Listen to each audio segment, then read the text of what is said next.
Hello and welcome everybody! Sorry, I just wanted to hit that. I was sitting here vibing to the lo-fi beats provided by the wonderful people over at Chillhop. But yeah, my hair's a little bit crazy. I threw up a real quick bun this morning and have not looked in a mirror all day. So I did not see that my hair is an absolute state. But welcome back to the Jank Drawer, everybody. I am Sam. This is the Jank Drawer. And today, as we do on most Mondays, we are going to be playing Magic the Gathering. Magic Monday is here, everybody.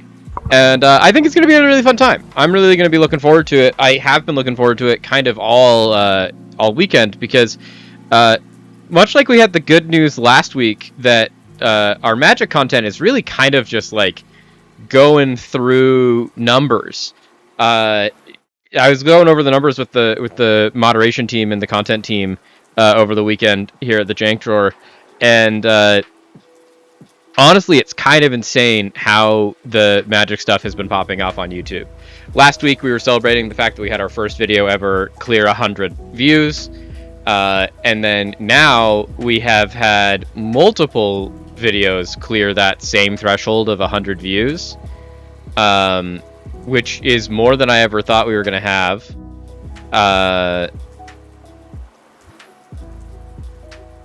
It's kind of wild, and like it's weird how they are getting there too, because it's like the first one they did was that standard popper, just like how to play standard popper midweek metagame. Last week's midweek metagame was at like 15 views all the way until like I hit go live on Thursday, and at that point I was like, okay, this event is like finishing. Hopefully it gets some traction. And then when I checked it after stream, it had gone from 15 views to like 130, and I was like, oh, it was just a little delayed as to when everyone decided to watch it, which was an interesting idea for me. And it 138 is where it ended up. And the one that continues throwing me for a loop is my midweek metagame from like 3 weeks ago that we put on the 20th when we did Phantom Golden Sealed. So it's just like sealed pool, but everything was a rare, and we played this like weird 5-colored pile. That has somehow now become our second most viewed video ever, because it's just been like constantly gaining view after view after view over the past 3 weeks, which I'm like, I don't know why people are so drawn to that one, but like honestly, I'm thrilled. And so now it's our second most viewed video ever. It's the one that was referring other people to watch this week's video, and it more importantly than anything shows me that like there is repeatability in this, of like we have hit a vein of form that we can continue mining and that we can continue doing, and like it's great because it's currently kind of the only thing that I know how to do as much as we want to be doing, but it is also like we're going to keep trying new things and hope that we can find other things that we can do that can go into this and can continue doing that, because like the one that we made 2 weeks ago, the midweek metagame Phantom Sealed for just ECI, didn't do as well. That one's only gotten 33 views. It's not as great, but like it's still, we're making huge progress, and I'm super grateful for it. So we're going to be expecting more of that.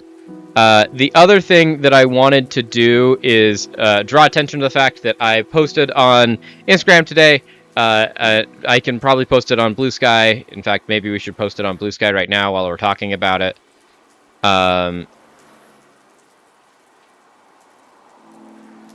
Hello, party people. We are live for the week here at the Jank Drawer.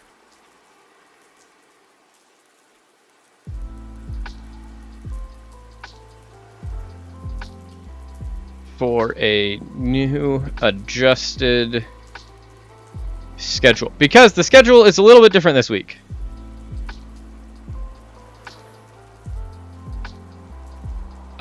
And so I do want to put in that new schedule on there, because we have some exciting new things going on this week. Namely, tomorrow and Friday I have work at the new part-time job that are going to be during the hours that we are normally streaming.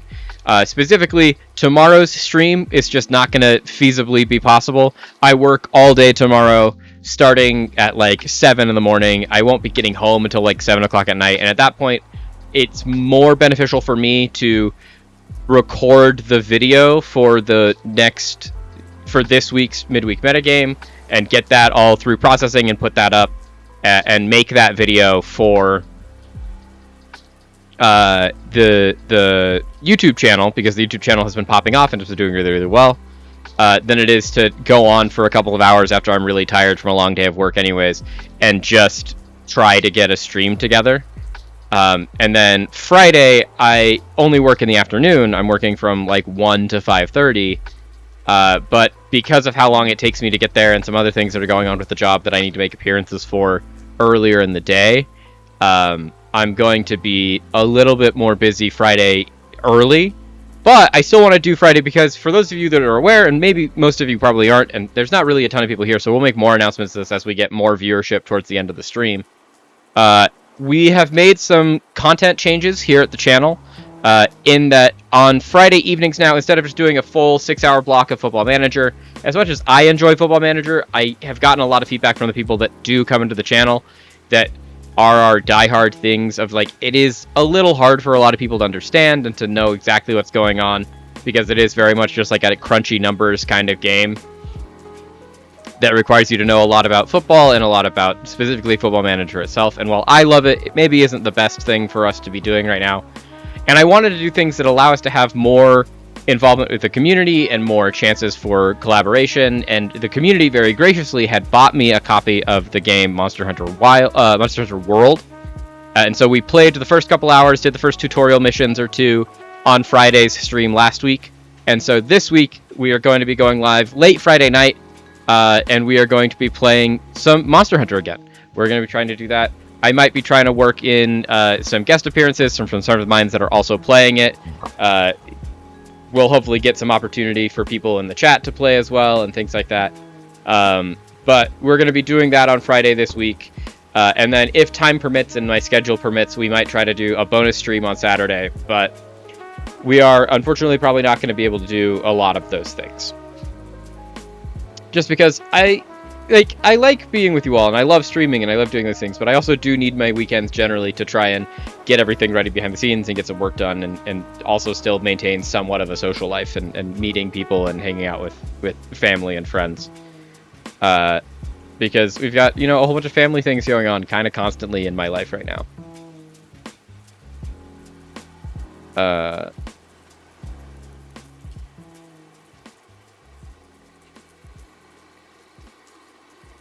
But that was kind of what I wanted to talk about as far as like news. Is like, once again, thank you all for the crazy support that we're getting on the YouTube side of things. The YouTube side of things is going really, really well right now. And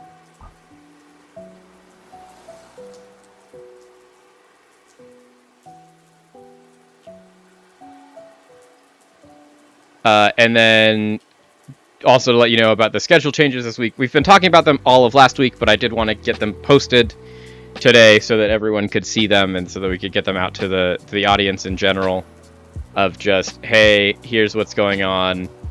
We'd love to see at the streams, but also a slight deviation in the overall time that we are going to be streaming over the next several days. And there will be continued just affectations to the schedule as we go forward, because I am going to be picking up as many shifts as possible to try and, bring in some income to extend the ability that I have to be doing this as long as possible.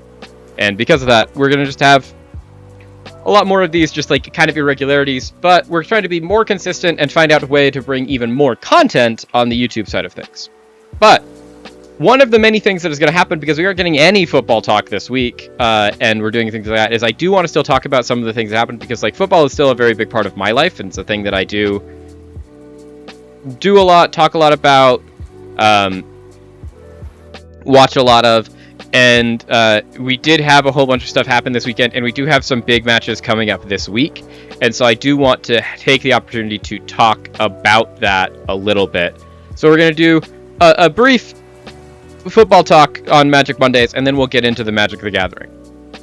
But one of the things that I did want to talk about is that starting this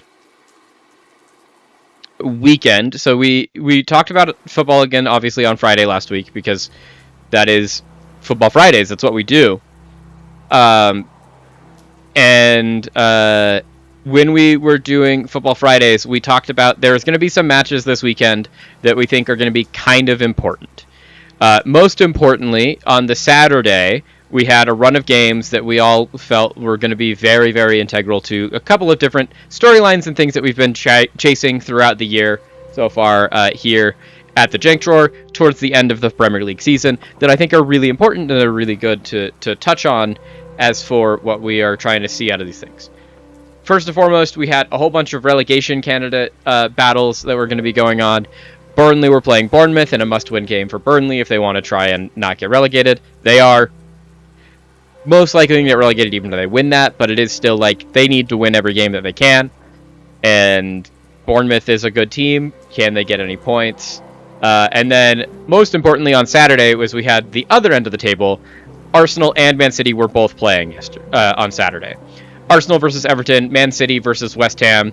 The Arsenal-Everton game was important in that Arsenal needed to win so that they could be able to continue their claim for being the best team in the world right now and getting to the point where they could be the best team in the Premier League and win their first Premier League trophy in like 20-something years.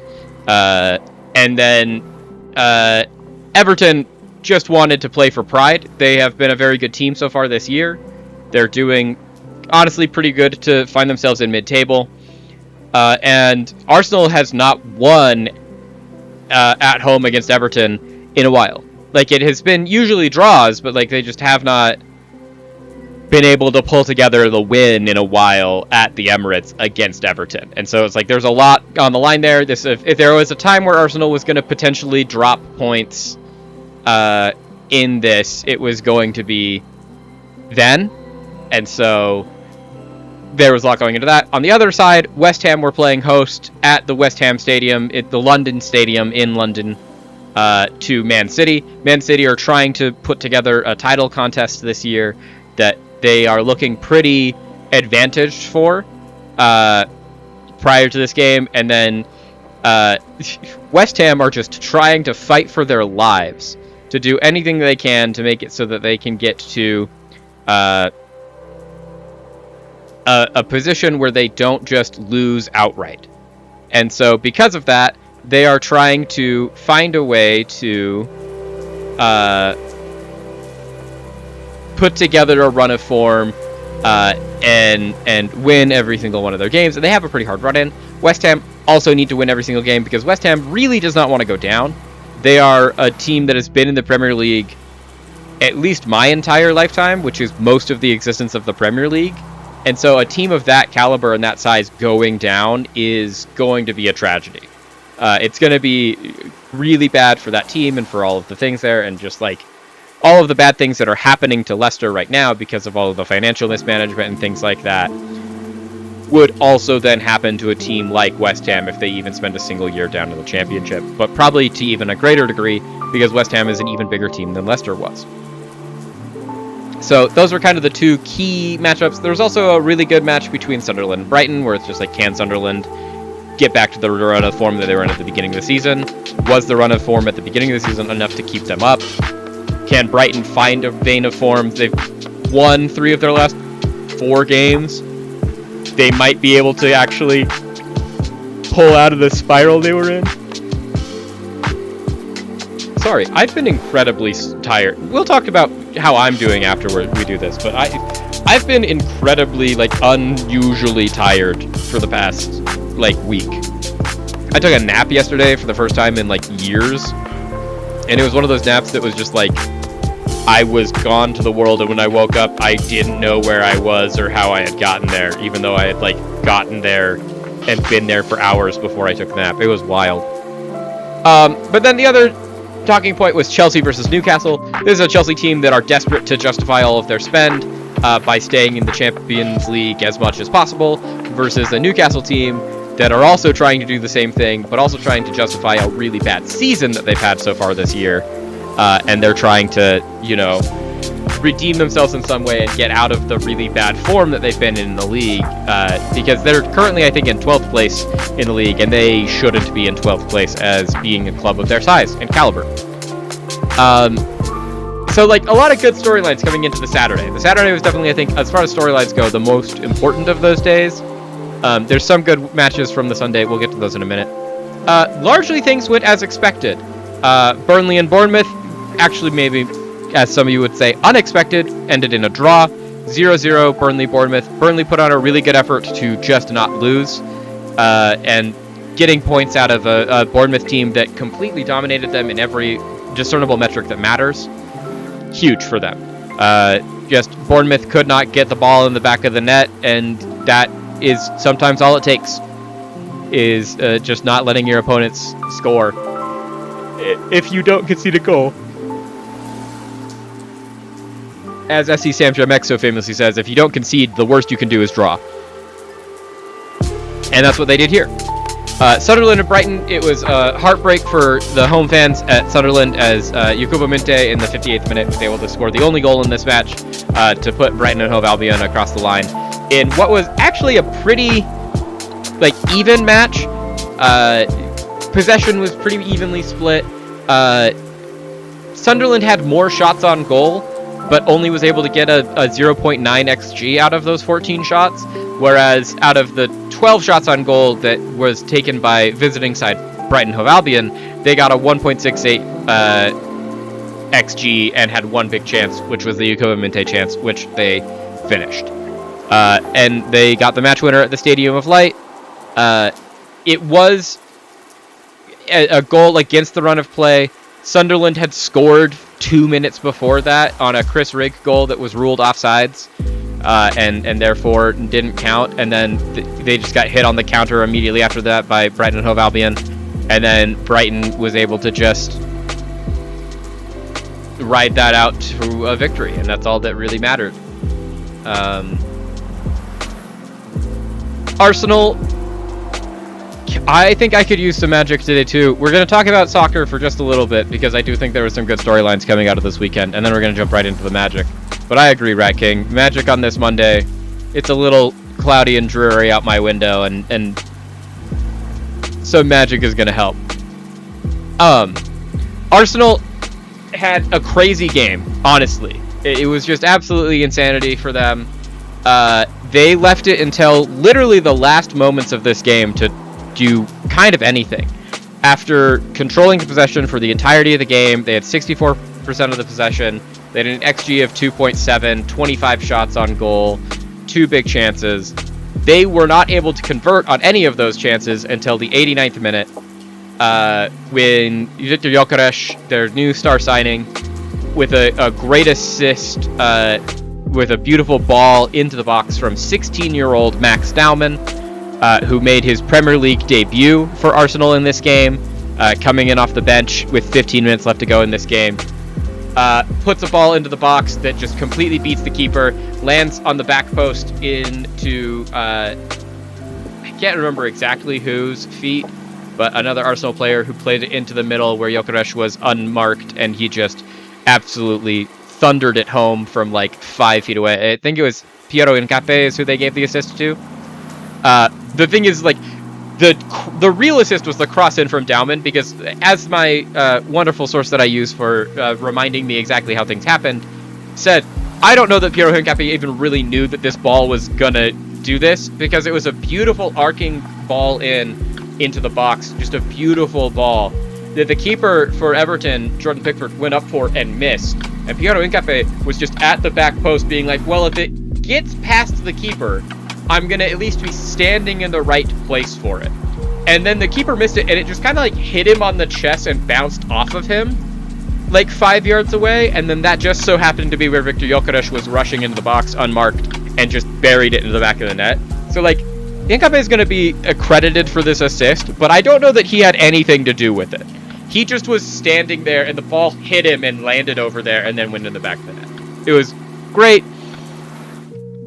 And then that was in the 89th minute. They awarded 7 minutes of extra time And in the 96th minute of extra time, so the 6th minute of extra time, the 96th minute of this game, Everton gets a corner. They send everybody up, like keepers up, all the defenders up, everyone's in the box, and they're trying to just get an equalizer with the last kick of the game, or what they hope to be the last kick of the game. They whip across into the box. It's immediately cleared by the Arsenal defense, and it lands at the head of none other than 16-year-old Max Daumann in his first game for Arsenal Football Club, fresh from the academy. And he just heads it down into the ground. It goes bouncing, and he's just off to the races. And he beats the first defender. He just keeps running. He beats the second defender. Another defender is running behind him, and the only person that's with him from his team is Gabriel Martinelli, who had been running alongside him to try to give him like an offlet pass to be like, pass it to me, I'll finish this ball, when he's running in on a wide open goal. And then, much to his credit, Gabriel Martinelli saw that was not, like, there's no one that's going to catch him except for maybe this guy was running. And so he slows down and veers over and just starts, like essentially blocking for him. Just, like, throwing blocks against this defender. And Daumann dribbles it from his own half all the way into the box and then just passes it into the back of the net. They're up 2-0. Daumann scores a beautiful assist, a beautiful goal. A beautiful assist in this game. They give an assist on the Daumann goal to Martinelli because Martinelli's the one that cleared the ball out to him. And it was just insane. Like, the scenes from... This was played at home at the Emirates in front of the home crowd, and the scenes from the Emirates for their youngster just making the difference. This is a crazy thing, too, because it's very much like in the intervening interviews and things that have happened between now and when this all happened, Mikel Arteta has been asked about the decision of, like, why would you put Max Daumann on? Because, like, they needed an attacker late to make a goal, and he had the option to bring on, like, a proven striker, someone like Gabriel Jesus, who was on his bench and who has come off the bench multiple times already in this season to win late game winners for the Arsenal team, and just make a difference in their play. And Mikel Arteta has just been saying, I had a gut feeling that, like, yeah, he's young, but this was the day, and if there wasn't any other day to do it, it was going to be today. And just see how crazy of a reward they get for that gut feeling. Max Daumann got an assist and a goal in this game, essentially. He didn't really credit him with the assist, but it was really his assist. And he is now history's will remember him forever as the youngest ever player for Arsenal to score a goal in the Premier League. And then beyond that, the youngest player ever in the history of the Premier League to score a goal. Like, it's just absolutely incredible. Max Daumann, take a bow. He scored his goal at 16 years and 73 days old, which is the youngest in history to ever do it. Arsenal play again at the midweek versus Bayer Leverkusen in the reverse side of that fixture that they played last week that ended in a 1-1 draw. Odds are that they were already going to probably win that, but now off of the momentum that they've just generated at home at the weekend, I can't imagine Arsenal losing that game. It's going to be incredible. Other news, Newcastle and Chelsea was a very boring 1-0 win for Newcastle. They got a goal in the 18th minute behind Anthony Gordon. And then just never looked back. They played very well defensively to not concede, and then they won. The Man City West Ham is one of those where it's like, this is very much a draw that should feel like a loss for Man City. They went ahead in the 31st minute with a beautiful goal from Bernardo Silva, just working once again his Portuguese magic to put the ball in the back of the net. But getting answered in the 35th minute with a thundering header from none other than the Greek center back, Konstantinos Mavropanos, for West Ham.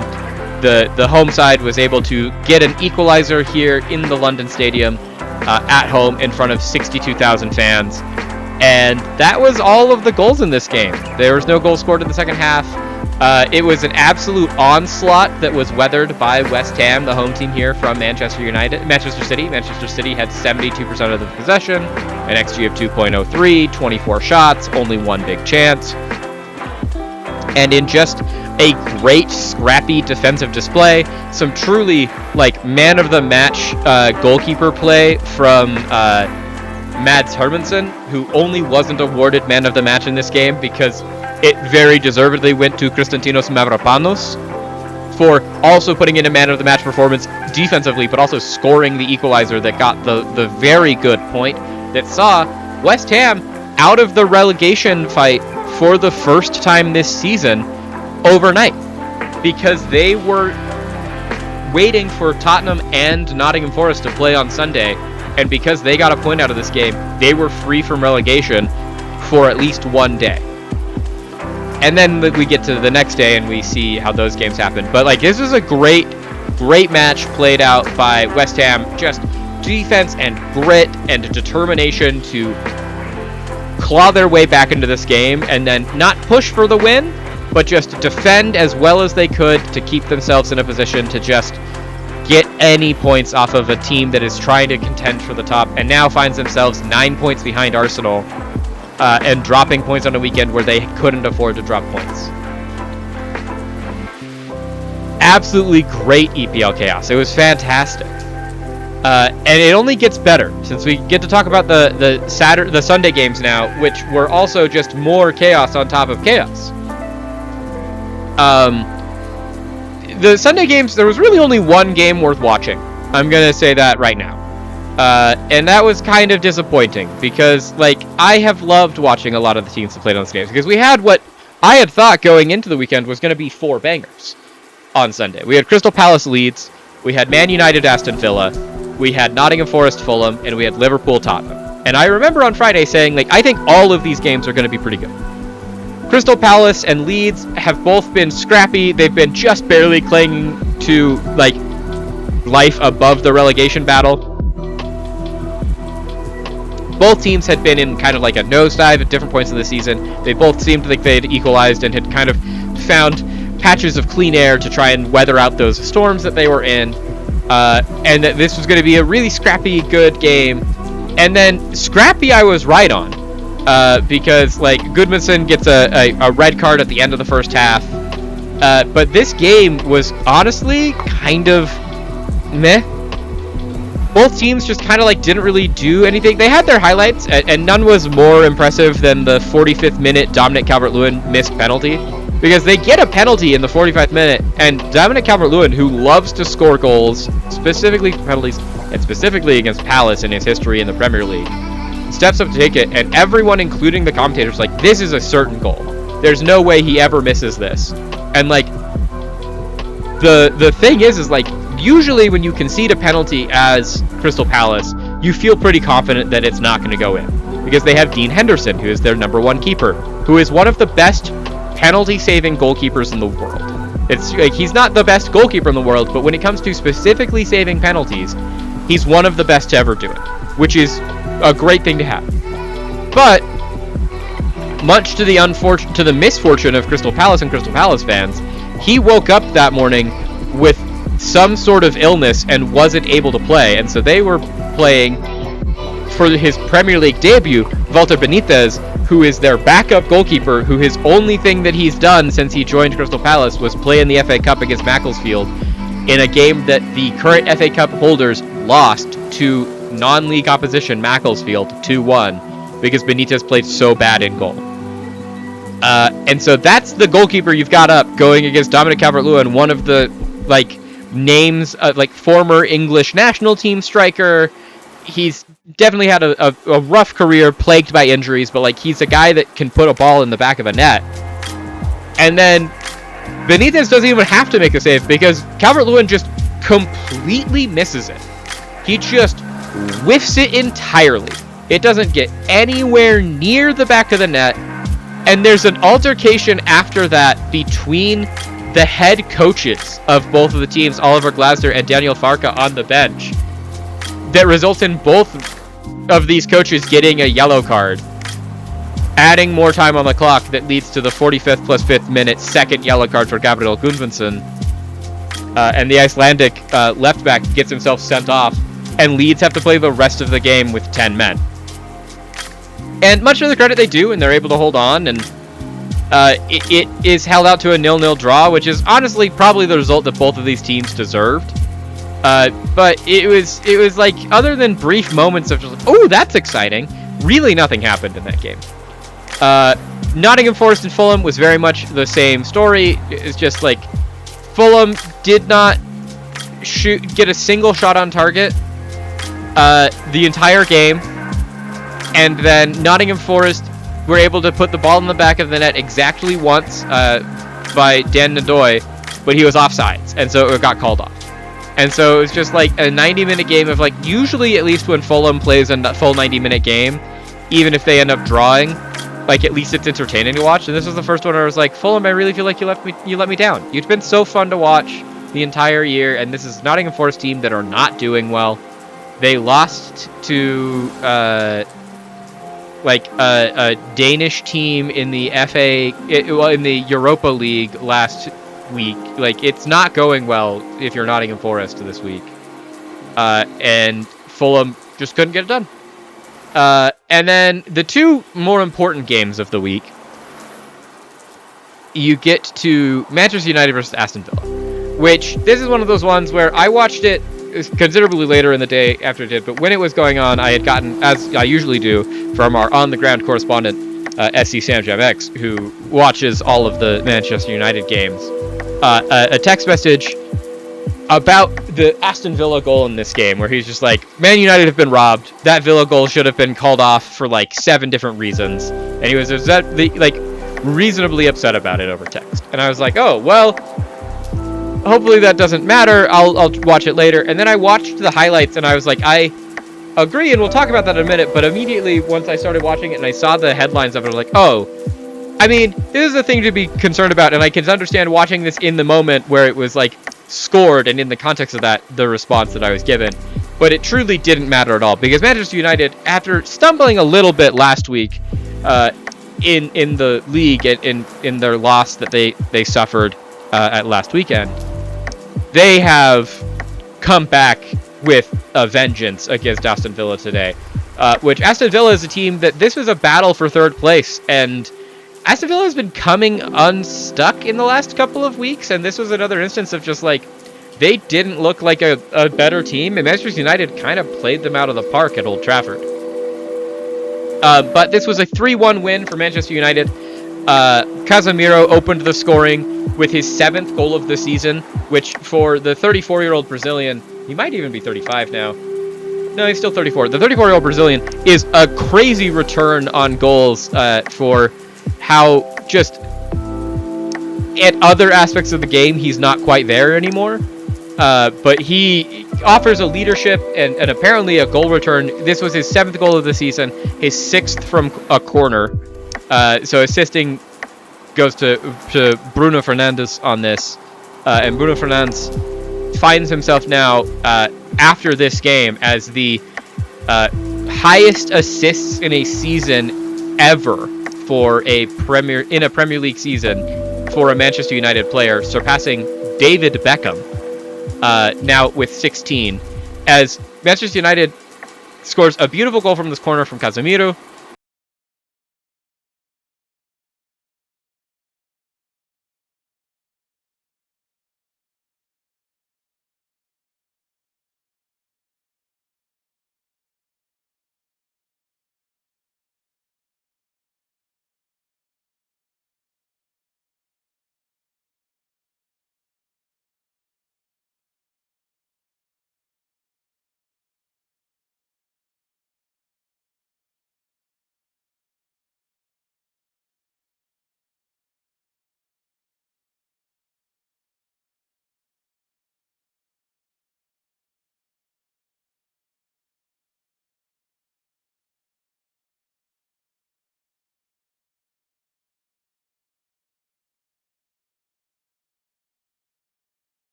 spent forever looking at it. Like in the highlights, they take like 6, like in the highlights that I'm reading, they took 2 full minutes of just like, is Onana off? Is Abraham off? Is anyone offsides? Like, is this a handball? They look at like all of these different aspects of it for 2 full minutes.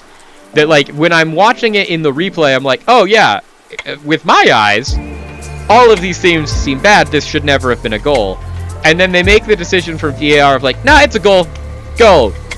And like, I now completely understand the outrage that we got from Sam Jabex about just like the way that he felt about that. Luckily, though, it does not matter, because in the 71st minute, Matheus Cunha, 7 minutes after the goal was allowed on the other end, does a really front-to-back counter-attacking goal as Villa trying to just like break down the Manchester United defense on a counter-attack to get in, and then the defense holds strong, wins back possession, counters back, they play a ball into Cunha,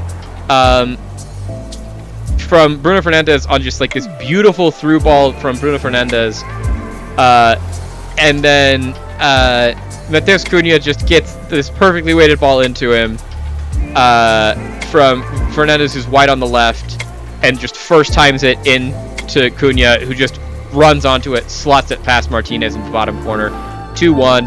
And here's the second assist for Bruno Fernandes this game. Absolutely incredible. He's now taken the all-time assist record with that pass. And Matheus Cunha, like, didn't have to do anything other than just the finish. Everything was done perfectly for him. It was a beautiful, beautiful push through. This is also the 100th career assist for Manchester United for Bruno Fernandes. It's ridiculous. And then in the final change, they bring on Benjamin Šeško in the 75th minute. And in the 81st minute, Benjamin Šeško finds himself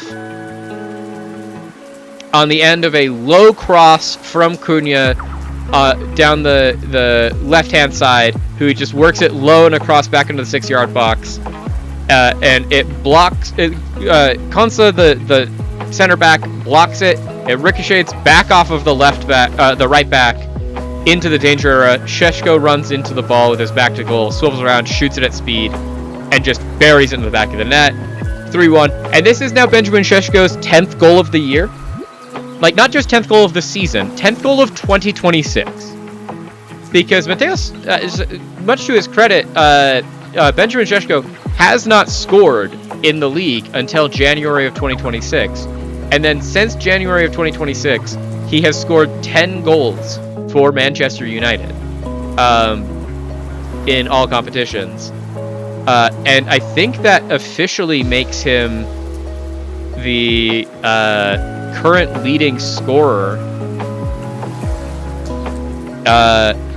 for the team. He has overtaken Mbeumo. He is officially, according to FootMob, on 9 goals this season in the Premier League. But it's 9 goals in the Premier League and 1 goal in the FA Cup. But all of those goals happened in 2026, which is just a ridiculous vein of form to be in for the Slovenian youngster. Of just like, he's played 27 games for Manchester United, he's scored 10 goals, he's in the form of his life. It's absolutely ridiculous how well he is playing. And Manchester United get a very deserved victory in this match for, you know, a very solid third place finish. The other match in this weekend was Liverpool versus Tottenham. I had predicted this was going to be an absolute slaughter. Tottenham does not look like they know how to win a game of football. And much to their credit, Tottenham pulled it off. They didn't lose. They didn't win. They didn't win. But now, for the second time in the past like month and a half, they haven't lost all of the points. And those 2 draws that they've been able to pull off have been against crazy good competition. They were able to get the 2-2 draw behind just a vintage Dominic Solanke brace against Manchester City back in January. And then now, at the beginning of March, they went all the way up to Anfield to play Liverpool, and despite going down in the 18th minute to a Szoboszlai goal that was just absolutely incredible, in the 90th minute, at the very death of it all, none other than Brazilian striker Richarlison puts the ball in the back of the net, ties it up for him, and they get their first point. I think it's their second point of 2026, but it's their first point in like over a month. And it's enough to see them in the table hold on to that 16th spot. They're still 1 point clear of Nottingham Forest and West Ham United, with all three of those teams having drawn this week. And now they're all going into a really, really important match week this week coming up, where two of those teams, Tottenham and Nottingham Forest, play each other, which is a relegation decider. And then West Ham plays currently on the decline Aston Villa, which, like, with the form that West Ham's in and the form that Aston Villa's in, you kind of have to give that one to West Ham of, like, they might actually be in a shot to win this. And so there's going to be, no matter what, a really big shakeup at the bottom of the table this weekend. Towards the top of the table, there's now a 9-point gap with one game in hand for Manchester City at the top of the table. And then there's a 7-point gap between City and United for second and third. With the win over Villa, that was a 6-point swing. And now Manchester United are 3 points clear of Villa, with the sole possession of third. Liverpool have worked their way up into fifth, only 2 points behind Villa. And Chelsea are a close sixth, only 1 point behind Liverpool on 48.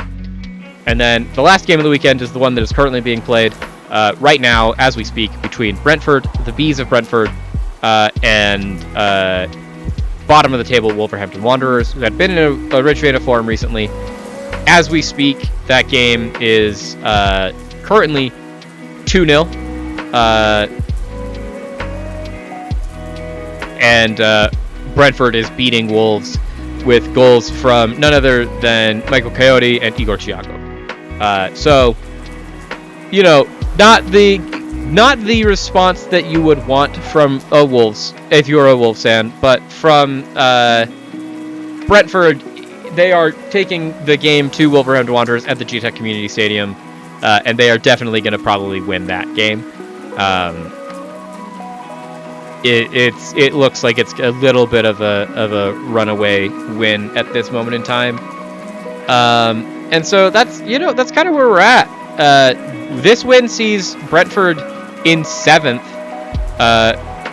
currently as the table stands, and they are only 4 points out of the Champions League places in currently the highest finish of Brentford history, and it would be their first time playing in the Champions League, which would be honestly insane for a team of Brentford's caliber and quality and size. Like a debut season of the Champions League can be life-changing, as we're seeing for Bodo Glimt currently.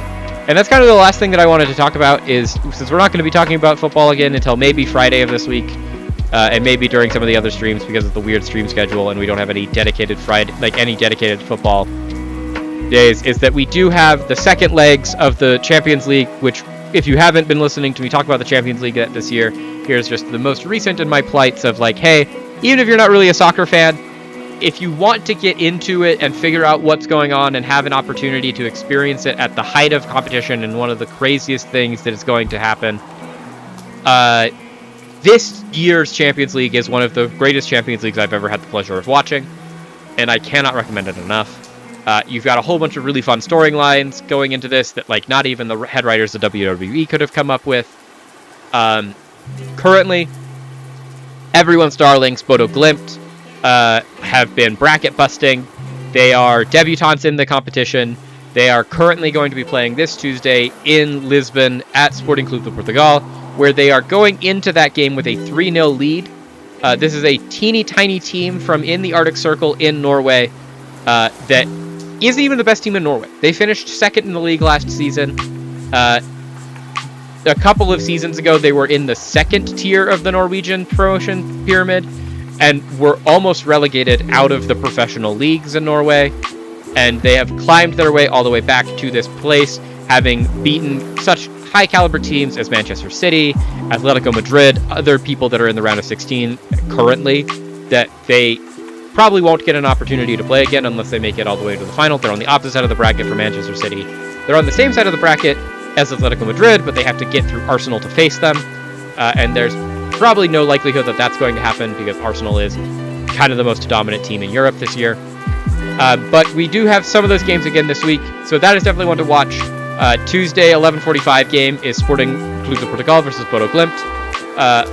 The 2 p.m. games are 2 other absolute bangers.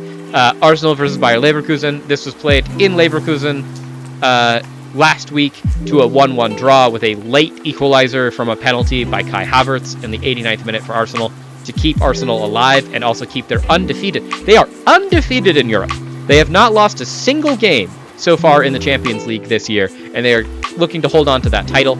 And now playing at home in front of the Emirates, especially with the atmosphere that's going to be there after their weekend game with the Max Dowman heroics, this is probably going to be a stomp. Chelsea are also at home at Stamford Bridge to PSG. Still, they are unfortunately coming into this with a 3-goal deficit, as PSG at the Parc des Princes last week were able to put 5 goals away against a admittedly very shaky-looking Chelsea team at that time. Chelsea now at home have a 3-goal deficit to overcome, losing their first leg of this 5-2, and it's going to be, at least if nothing else, thrilling to watch. PSG is probably going to just take this one all the way to the bank, but they might score another 5 goals. Who knows? And then finally on the Tuesday, we have what is in other years potentially a finals of the Champions League in 2 absolute titans of the European game playing against each other. Man City, under the guidance of Pep Guardiola, has become a dominating force in their domestic league, and they have won the Champions League exactly once in his 9-year tenure, and they're hoping to do it again with a lot of rumors circulating that Pep is going to be leaving the Mancunian Giants in the summer.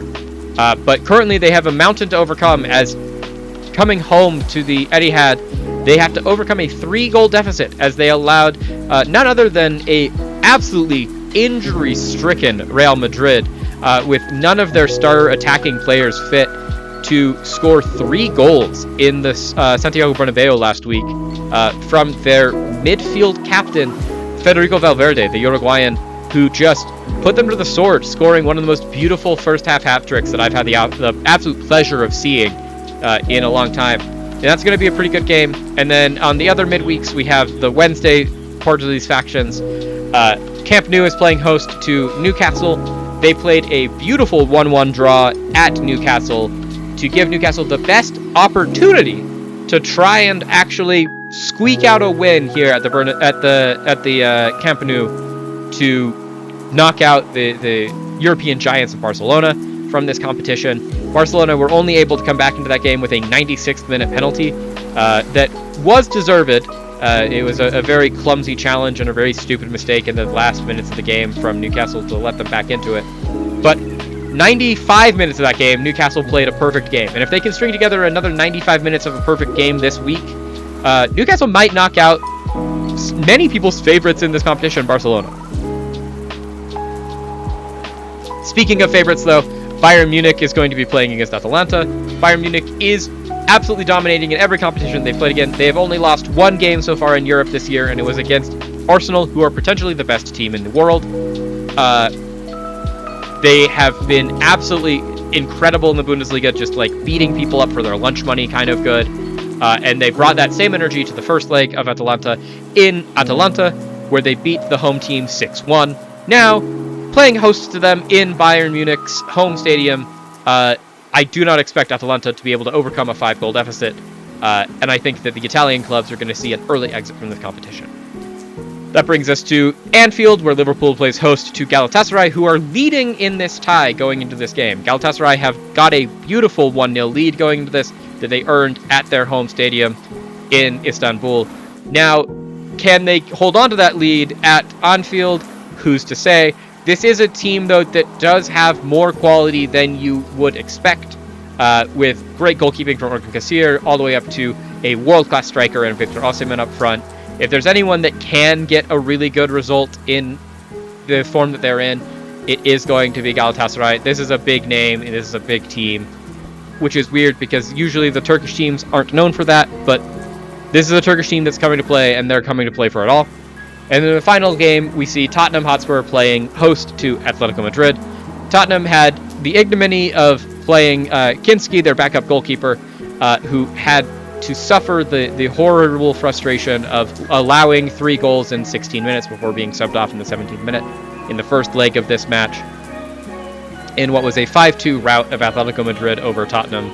And now Tottenham, at the Tottenham Hotspur Stadium, are going to be playing host to Atletico Madrid. They have a mountain to overcome to be able to get back into this competition. I do not think that they're going to be able to do it.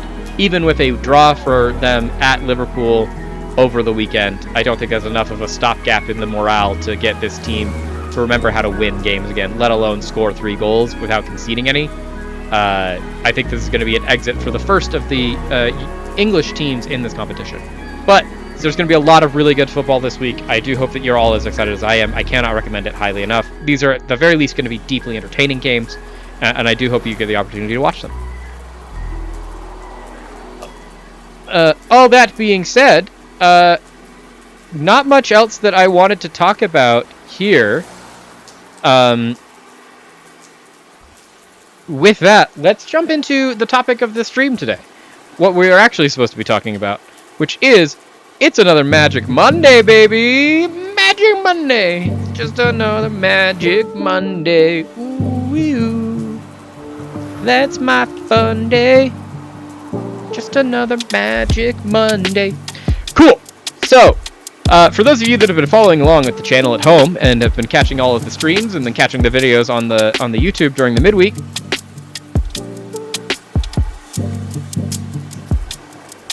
you know what we're doing here. And for those of you that don't, let me give you a brief recap. Magic Monday is what I call when we play Magic the Gathering on Mondays. And most importantly, we are doing a new account challenge. And I hear you asking, what does a new account challenge mean?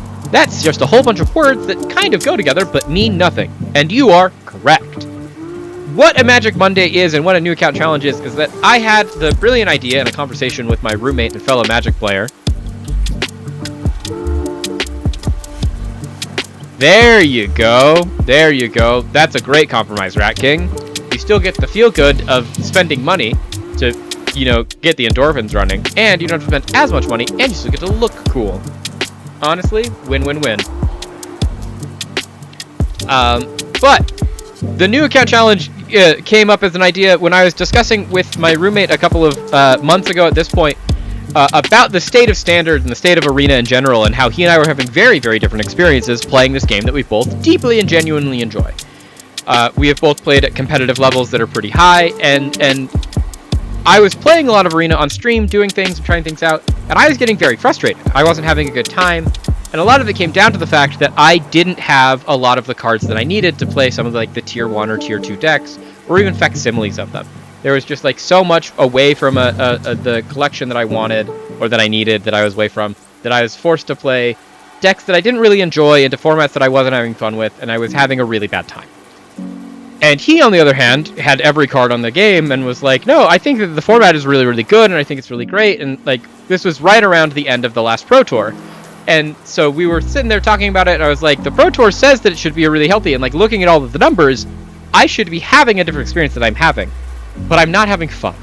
And then I came up with the hypothesis of, what if you started a brand new account right now on MTG Arena, and just only using the packs that you open, you're not allowed to spend any money, you're not allowed to do anything like that, you're just allowed to play the formats that are given to you, and you're allowed to use the rewards that you generate every single day to generate the gold and the various things that you get. And then if you had a little bit of a conscientious mind about it of what are the important things to get into, what are the good cards to pick up, what are the best cards to craft, and things like that, is the new player experience, and can you get to a competitive deck in a reasonable amount of time, actually any good? And because of that, we were just hey, let's put together a list, let's do some things, let's work some stuff out, and see where that can get us. And that thus began our run. And as you can see from our win counter that I just brought up here, since we started this challenge towards the tail end of January, we have been playing about roughly 10 to 20 matches a week. We have an overall, still at this point, positive win record. We have won 46 matches, 46 games, we have lost 44. So it's pretty 50-50, and we have gotten to the point where I think we actually have made some very solid progress. We still are prioritizing doing a lot of draft and just trying to get the fact that we are getting a collection together of cards that are worth playing. We still don't have the data that I necessarily need to know what our packages are going to be out of the new set, since we just had a new set drop 2 weeks ago of TMNT, Turtles and Half-Shell Turtle Power. Cannot stress enough, Turtle Power. Love the Turtles. Turtle Handshake. Cowabunga. But, with that focus, my hypothesis has kind of been proven wrong, in that I'm having actually a lot of fun, we're seeing a lot of success, we're popping off, and the overall experience, I think, I may be particularly biased in that I am starting with a high base knowledge in the game where I know what I'm looking for and I know what's good and I know what's not, whereas like a true new beginner wouldn't know any of those things and doesn't have a lot of things there. But it is very much, I think, even with that, we are seeing that, and I'm hoping that I'm describing very well the like, oh, we're getting these things, and because we're getting those things, things are going really, really well. To the point that we have the facsimile of like a brand new deck that we've been playing that is like almost a real Magic deck. It's not quite a real Magic deck, but it's like 80% of a real Magic deck that's like tier 1, tier 2. We're seeing some wins with it. And we're able to do all the things that we want to do, and we're having a great time doing like, hey, with a budget focus, you can still actually do all of the things that MTG wants you to do on Arena, and it will all work out in the long run. And it's been really rewarding to me to see that. And this week, we're going to try and just do more of that. So we're going to be playing some Standard this week. We're going to try and re-roll one of these to be a 750. We didn't get it. But we're going to get our 500 gold. We're going to do some more quick draft of the Teenage Mutant Ninja Turtles set to get some more things from that. Looking at our inbox, we have our weekly announcements. Let's see what we have this week. Basically, what they want us to know about this week is that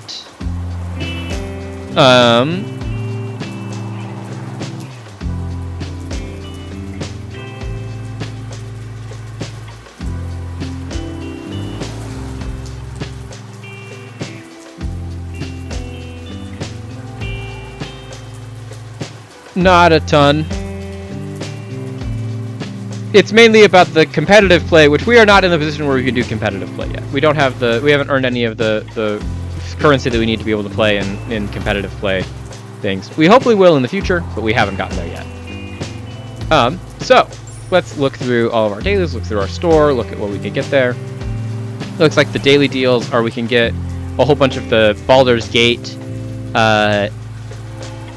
things. Unfortunately, as much I am a huge Baldur's Gate fan, for those of you that don't know. Thanks for the sub for Dance Fan, SamJamX. That means a lot. Thank you so much for your continued support. It means a lot to have you here. I hope you have a great time.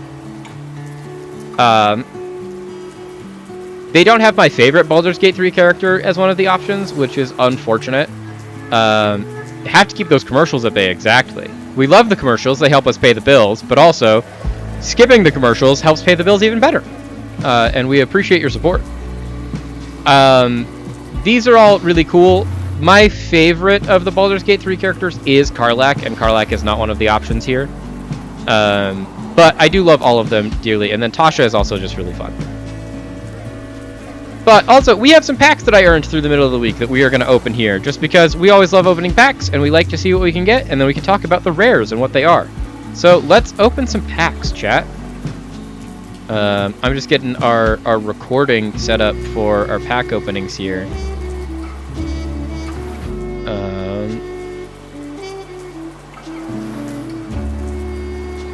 Okay.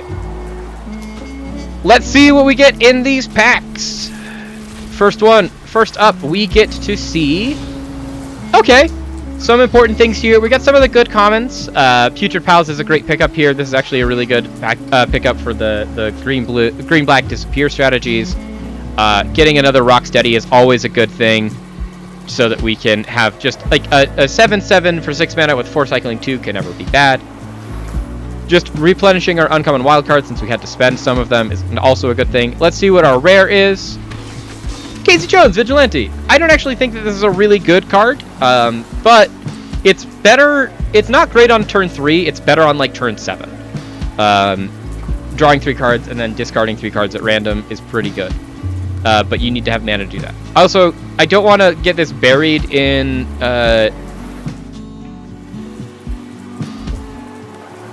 I don't want this to be buried in the chat and not acknowledge it, but the Tasha's official nickname is Giggles is a wonderful addition Midnight Campaign, and you should feel good about that. I do appreciate that. Okay, but hey, it's the first copy of a rare that we didn't have. That's worth picking up. Now, here's our next pack. Let's see what we get in this one. And it is... Ooh, we get a Mythic. We get a Mythic. That's always good. We get a copy of Stomp by the Foot. It's the best removal spell in the format. Well, in at least the limited format.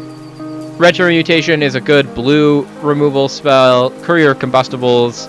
This is just... Comestibles. This is just the pizza delivery driver. But... a lot of food have a lot of really good effects in this set. This is actually better than it looks like. Let's see what our Mythic is, though. It is Michelangelo Improviser. This is, I think, one of my contenders for best card in the set. This is definitely the best Michelangelo. Second best is Michelangelo Weirdness to 11. But this is a 4-mana 4/4 legendary creature mutant ninja turtle with sneak for 2 green, and whenever Michelangelo deals combat damage to a player, you may put a creature card or a land from your hand into the battlefield. So it's just a one-sided sneak attack or show and tell. Just put any big creature from your hand immediately into play, or you can put a land in. So it never really misses. And it's also just a 4-mana 4/4. That's kind of huge. This is a great pickup. There's a lot of fun things we can do with this deck, and that we can do with this card specifically. This is a huge pickup.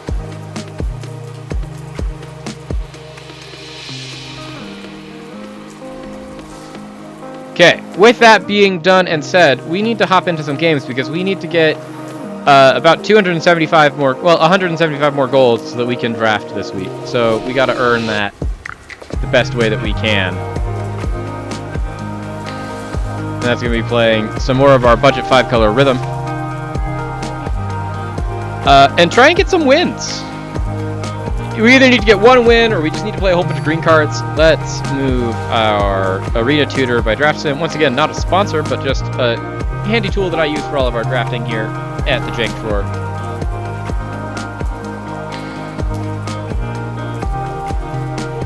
So my thoughts on public/pickup style D&D are admittedly pretty...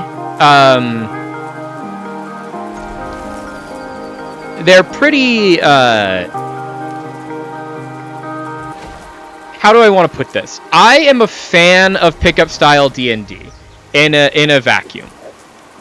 Largely, my thoughts and takes on it are that D&D can be explored and can be enjoyed in many, many different ways.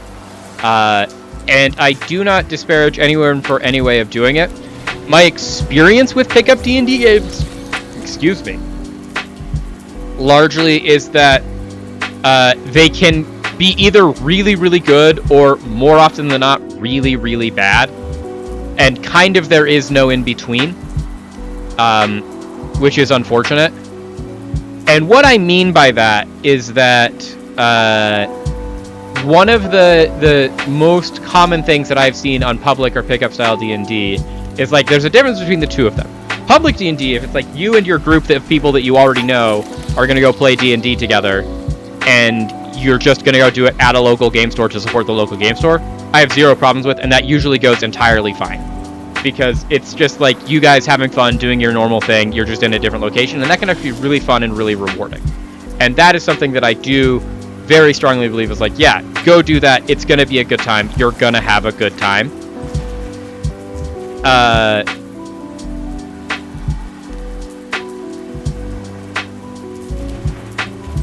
Then the next state of that is you get to pick up D&D, which pick up D&D has a little bit more of a bad connotation in my mouth because it is very much of I very much am a believer that in Dungeons & Dragons and in any tabletop setting, whether you're playing... No, you're totally fine. I'm just trying to think and get through that. In any tabletop setting, whether you're playing a board game, whether you're playing a card game, whether you're doing anything like that, there should be at least some sort of conversation, whether explicit or implicit, about expectations and safety and what you're going to be doing. And in my experience, when you have these public settings like a game store or a bar or a brewery or whatever that you're going to, that conversation is generally avoided, and it leads to a negative impact and a negative connotation around the people that are involved and the overall enjoyment of the people at the table, which is, I think, a net negative. So we're playing against someone that has our same deck.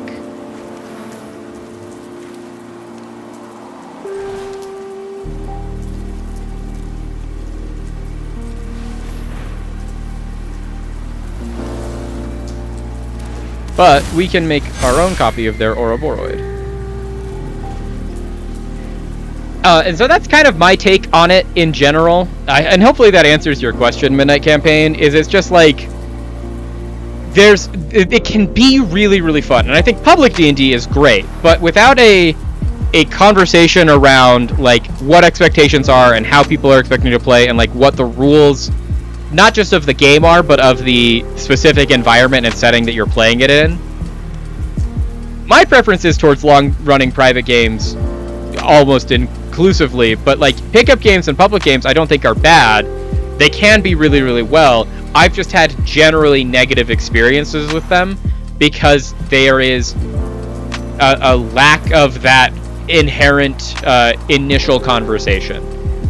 I think if more public games did that, where it was just like, hey, here's what we're about, here's what we're trying to do you vibe with that? Where even if it's just like a low-key vibe check at the beginning of the game night, that can go a long way to just improving the overall experience. There's just, in my experience, not a lot of those that happen. Which is unfortunate, but the truth.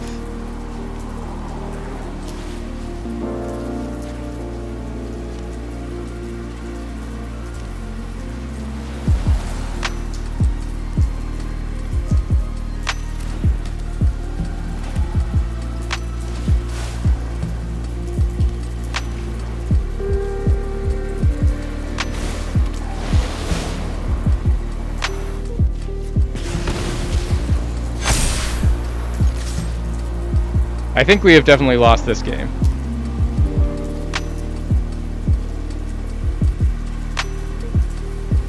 Ah, you're considering strategies for conning. Okay. So that's the thing, is like...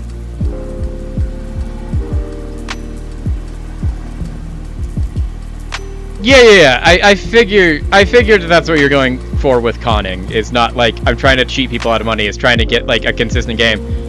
The thing is like we do have consistent games. I know because I run consistent games for you. They're just not at the consistency you want them to be. So there's a distinction there. What I'm going to say is that like this is a thing that can work.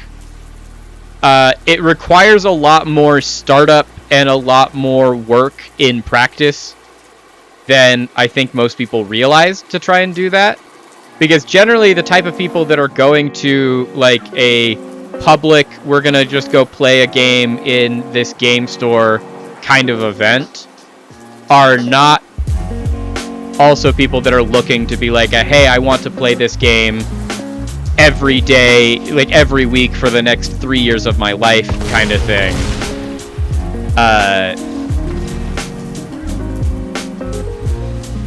It's true. It is impossible. I am aware of that, Rat King. But yeah, in my experience... Okay, so what? Oh, we played best of 1 there. That's why we lost. Okay. That was a mistake on my part. We should be playing best of 3. No wonder it felt like they had all of their sideboard cards in their main deck. It's because they were playing a deck without a sideboard. So they did. And I was playing a deck with a sideboard, so I didn't. Yeah, I mean, you can attempt to do that. It's the same as just like, this is a deeply local reference, but one that I know you will get very, very well. It was a classic blunder. As famous as never starting a land war in Asia, or playing a game with a Sicilian when death is on the line. Classic blunders abound over here. But to answer your question, Midnight Games. In my experience, and once again going in the deeply regional of just like putting it in the framework of a thing that I know you are going to respond to and that you're going to understand, of SaltCon. There is multiple opportunities that I have seen of people that are playing at SaltCon or running games at SaltCon that are then trying to use SaltCon as an avenue to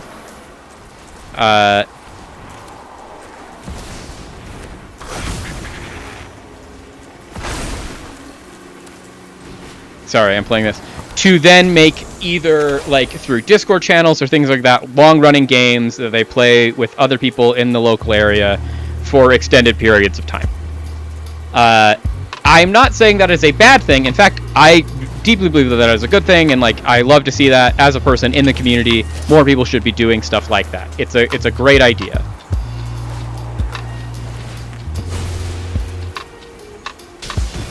Where it falls apart, in my opinion, is if you're trying to do something like that over extended periods of time. Wow, we are getting absolutely blown out here by this Grixis strategy. So we'll play this Badgermole Cub.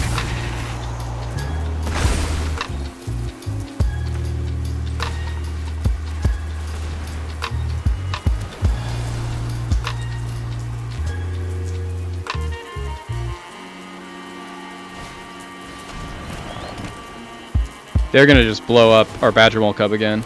Yeah, it's a lot of work. It's a lot of work. It's also just like it depends on what you're trying to do and how you're trying to do it. And once again, it always comes back in my mind to having honest and open communication about expectations and what you're trying to get out of things. And for the people that are like, hey, I just want to go to a board game night at a local brewery or a local pub, what they are usually trying to get out of that is like either meet people in general or just have a good time and do stuff like that. And they're doing it for the social aspect and not the actual like, hey, I want to play D&D every night for the rest of my life for the rest of time.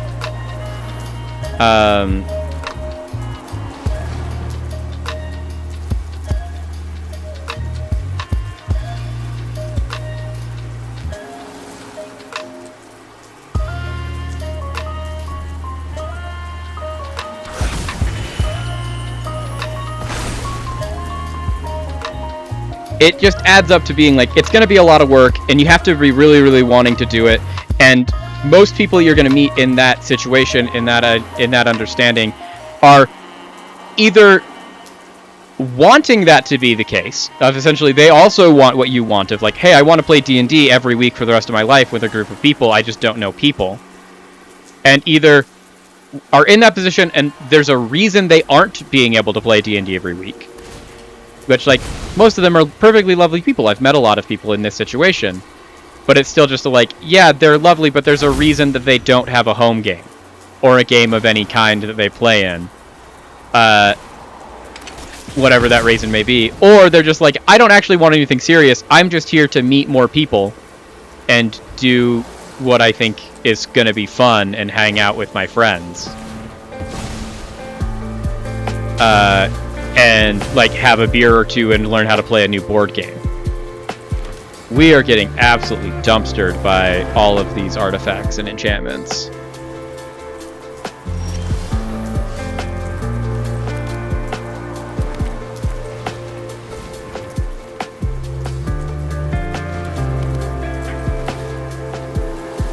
Eat this artifact. We have an enchantment that we can eat. And a creature. And a sorcery. So we can get to 7/7 next turn. Yeah, that's the thing, is like it's just gonna be a logistical nightmare, and it's also very much of like the people having different expectations of like, hey, I'm going to this game night not to try and start a thing. It's because it's like I want to go have a beer with my friends.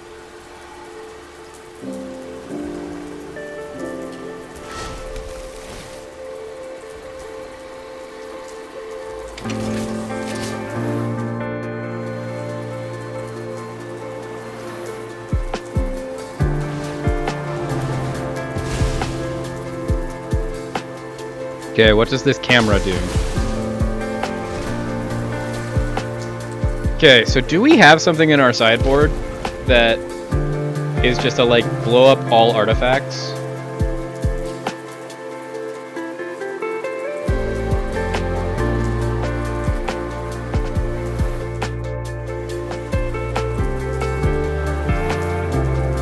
Because like right now we're just definitely losing. Like there's no way we beat this guy right now.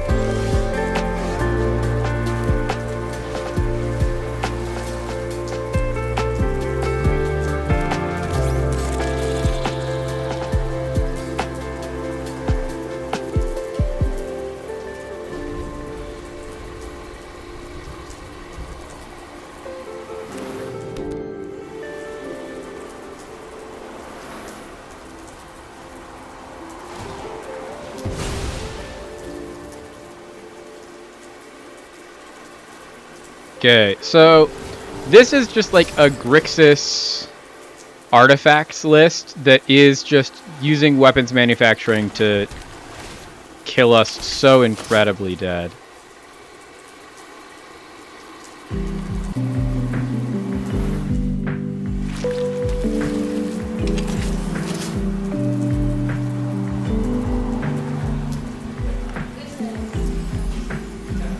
I don't think we are winning this.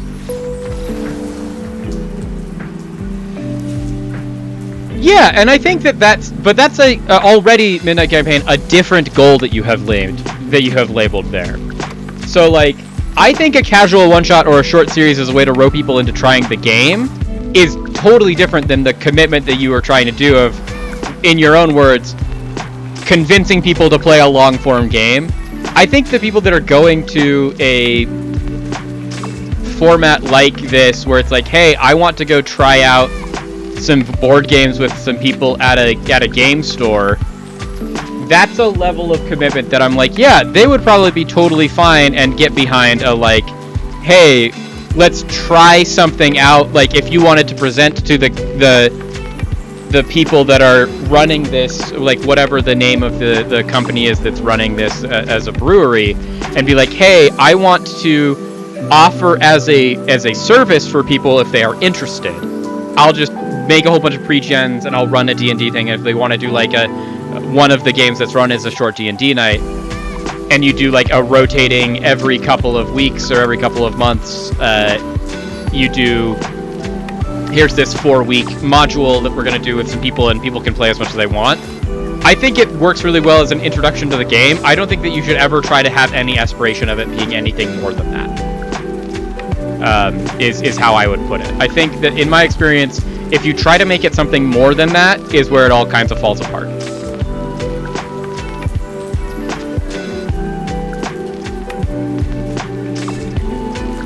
That's a valid point too, Rat King, of just like having a lot of characters and not the time or energy to play them.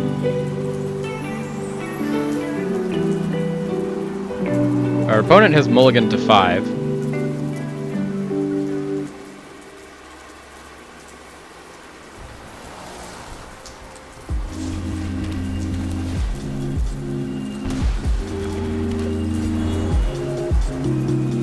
Yeah. But once again, it comes down to it, like, you need to have the expectations conversation of, like, what is your expectation of how this turns out, and what is their expectation of how this turns out, and do they align in any way, shape, or form? So, do they have the weapons manufacturing? They do. So they mulligan for Enigma Jewel to weapons manufacturing again. That's great for us. Let's play this Llanowar Elf. Let's play this Formidable Speaker. We'll discard our 3rd Llanowar Elf. We're gonna go try and grab this Ouroboros. Because we could play this Ouroboros next turn. I feel like we could probably win this game. Because they can blow up two of my creatures, since they can weapons manufacturing. But they can't prevent me from casting Ouroboros next turn, and then once I Ouroboros once...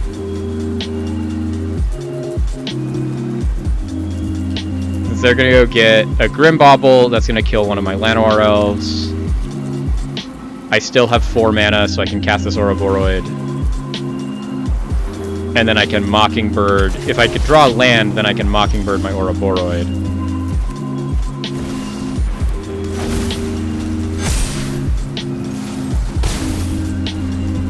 And now they have to find a way to deal 4 damage. So they can kill this Ouroboros with the same thing of just like weapons manufacturing, blow up their thing, get a Grimbauble, get my Ouroboros down, but then we can get our Kavero and replay our Ouroboros.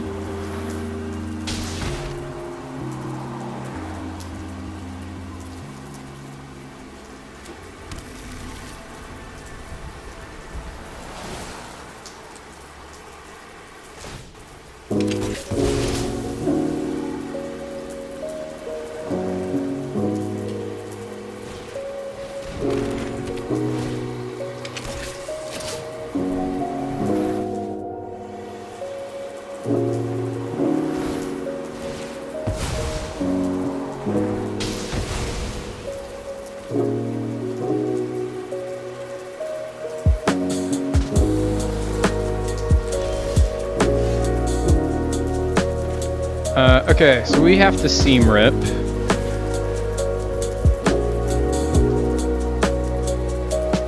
I think we just kind of have to Seam Rip their weapons manufacturing. And then we'll play a Keen-Eyed Curator.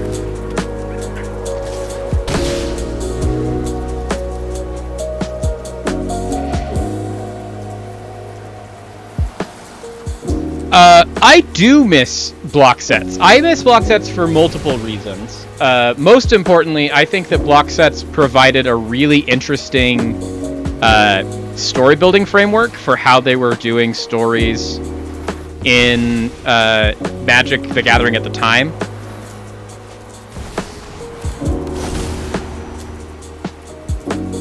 And I do miss the fact that they don't do that anymore.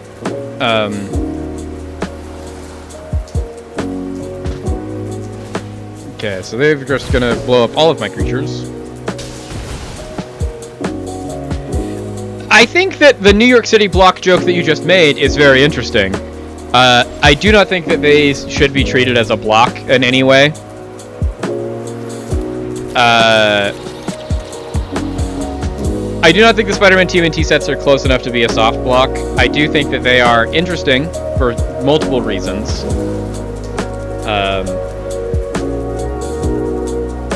In that they have made really, really powerful cards and very powerful sets in both of those, but...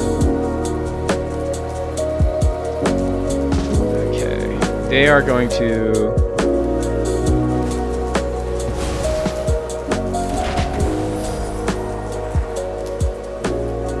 just kill me, aren't they?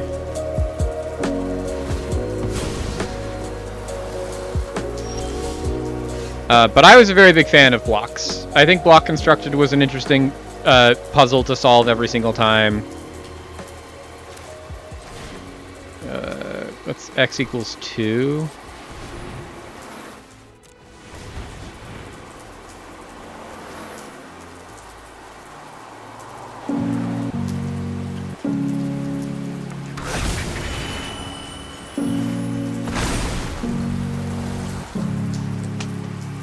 Is our opponent going to have a way to kill my cub this time? Because I really hope they don't. I really like blocks. Like, some of my favorite blocks were, like, Kamigawa I really liked. It was also just, like, back when we had block sets, we were able to spend entire years in one world and really explore all of the intricacies of that setting and all the things that were going on there. And now, because we have moved away from block sets, we only ever spend one set in any given world or place, and I think that's a net negative for the game of Magic, because we don't get the same amount of time to learn everything about all of the various places and settings and and all of the cool characters that can be in them.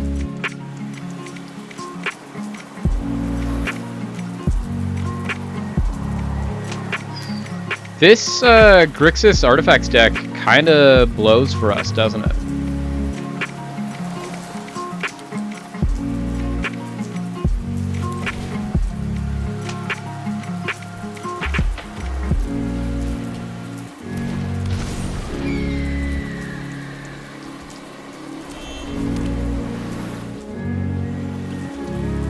So they have done Planeswalkers and Universes Beyond sets previously, but none of them are, and as a point, they have always made it so that in Universes Beyond sets, they are not allowed to use any of their Universes Within characters, even the Planeswalkers. So while the Planeswalkers exist in those places, they aren't allowed to use them as like information or as things in there. So when they started doing Universes Beyond stuff, like very early on, not their first instance, because their first instance was Walking Dead, but their second instance, which was internal IPs. So they did Adventures in the Forgotten Realms and then eventually Battles for Baldur's Gate. In those sets, then they did do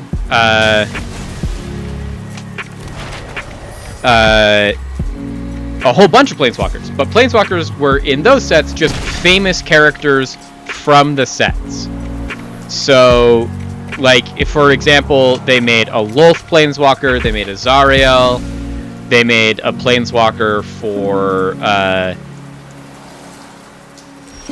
Bahamut. They made a whole bunch of Planeswalkers that were just famous characters from the world that set. We are never winning this game. Our deck is incapable of beating their deck.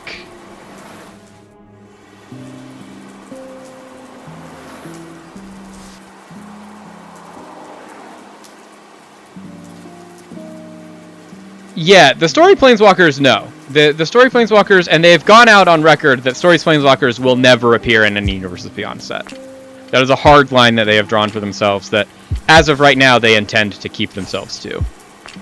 So like we have it in like writing from Wizards of the Coast that they will never put Jace, Chandra, Teferi, etc. Any of the named Planeswalkers that you love from the lore will ever appear in Universes Beyond.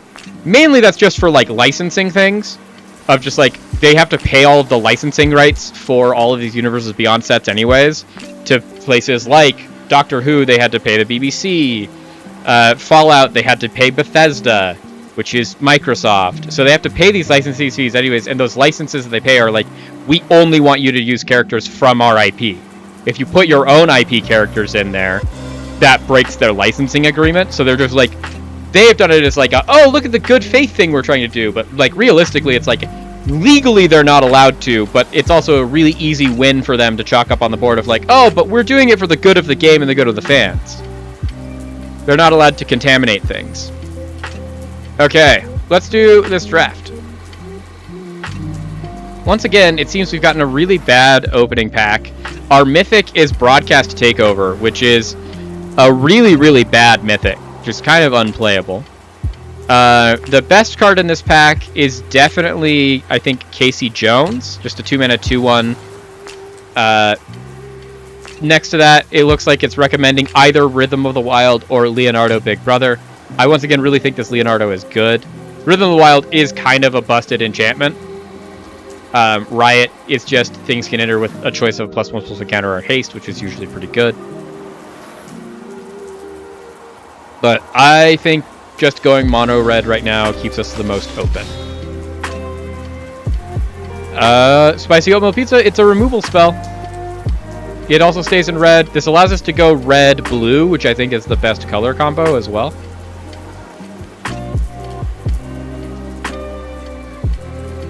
So Tenderize is good. This is a really good removal spell.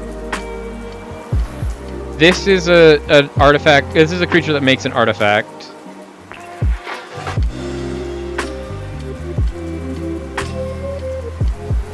I think we'll take the Tenderize. It's just good. Wingnut. puts us into the red-white is where we want to be. General Trang is good for the artifact synergies, so that gets us back into like red-blue. This also gets us into red-blue. I don't hate that. Mouser Foundry is absolutely cracked. This is one of the best commons in the set, especially in the red-blue deck. Bread is a great recommendation for drafting, but bombs, rares. The thing is, like, removal has gotten really high up in that, so Mouser Foundry is kind of one of the best commons in the set. 2 mana artifact. When it enters or leaves, you make an artifact creature, and then you can sack this artifact to deal 3 damage to any creature. It goes really well with like our General Trag, which is trying to care about when we sacrifice artifacts. It's just a lot of artifacts. If that Donatello from our first pack comes around, we'd love to see it. Old Hob is good in the Alliance deck. He just makes a whole bunch of tutus, and then you